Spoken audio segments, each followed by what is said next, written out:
The context was 3-0 behind away at Barca, incredible goals of their side.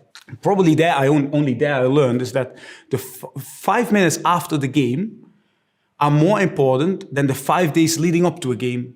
After a game, when these things happen and how you played, we have to be straight on. It's possible, guys. If we play our way, it's still possible.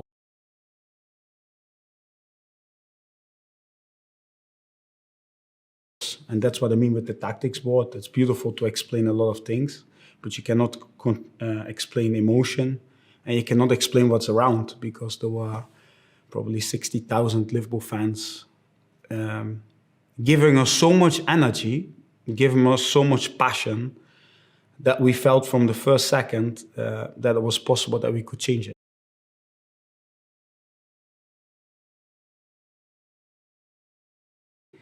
And it was not that important who would play this game, but it was much more important how we would play this game. This was our way. We don't change. Our idea is to chase the opposition all over the pitch. I think 80% of the teams in modern football, they press.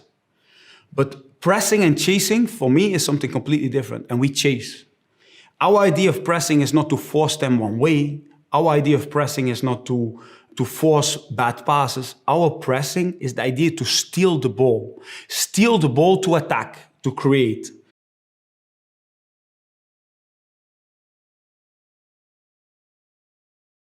They are not used to be pinned back. So that was a big part of our idea. The trick was to take basically 40% of the game away by this chasing attitude.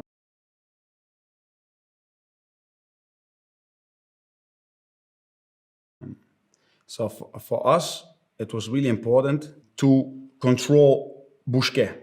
The first reason is, if he has time to think, if he has time to turn inside our organization, if he has time to settle in the last line to create 3 in the back, he starts dictating the tempo. And when he starts dictating tempo, that's attacking the game instead of attacking the goal. So they get control of the game. So our first job was that he can never think or turn inside our organization. And this is what I meant with Hendo. Hendo was all over the pitch, but always in the right moments and always in the right spaces.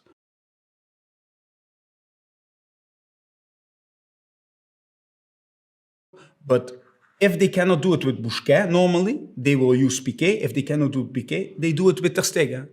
And this is what I mean with attacking the game.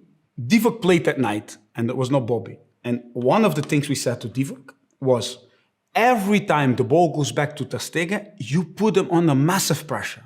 So massive pressure means speed, how you go, and second, that you really want to stop the ball there. We knew that when he starts playing long balls, it's a small victory for us.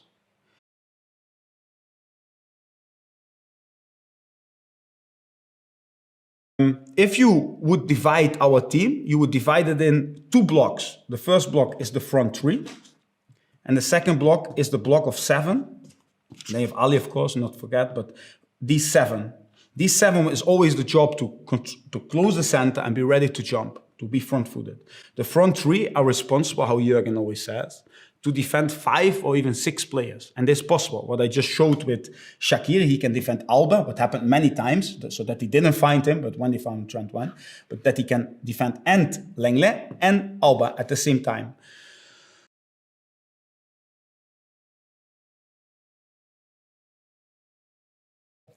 I really think it's important to understand that it's not, from a coach's point of view, it's much more about the team, and it's much more about the process of training 4 years in the same way, with the first day being the same idea, that we want to chase the opposition over the whole pitch.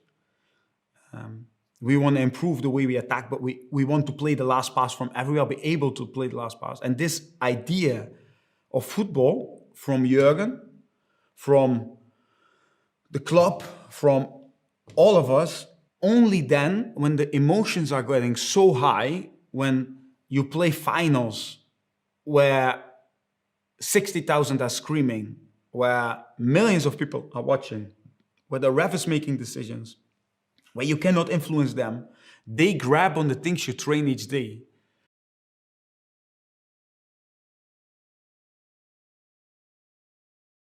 But what I said, we wanted to create doubt.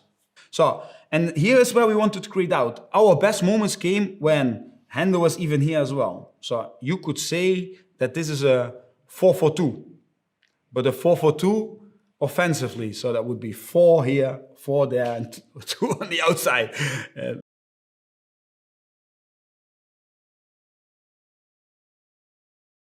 When we break, example, on this side, and they went with 4, these 4 in the box, and we would make these runs, they would really man mark in the box. We had our second player, was close, because that's the advantage if you have players here between the lines. But what I like, what I said already before, so Gini would make it here. What I like is that these surprise runs from Hendo in the first goal, these surprise runs of Gini, the 2 goals, of course, it was decisive. And all credit to Gini, all credit to Hendo. So this drive to and have him build up the extra player and being in the box for Hendo, and to put pressure and to chase Messi from behind and being in the box. We sometimes say it's a box-to-box midfielder. For us, it's a post-to-post midfielder.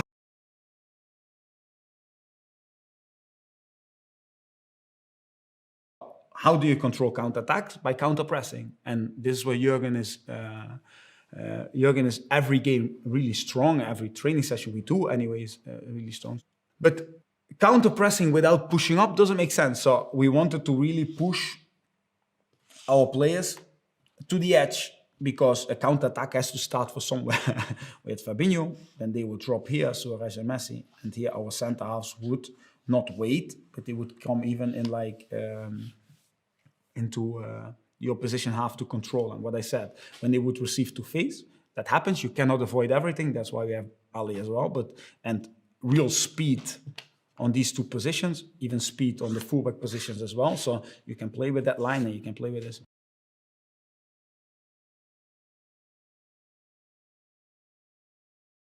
That season and still, but Jurgen calls them mentality monsters. And I'm really proud of this team. I'm really happy that I can work with them day in, day out.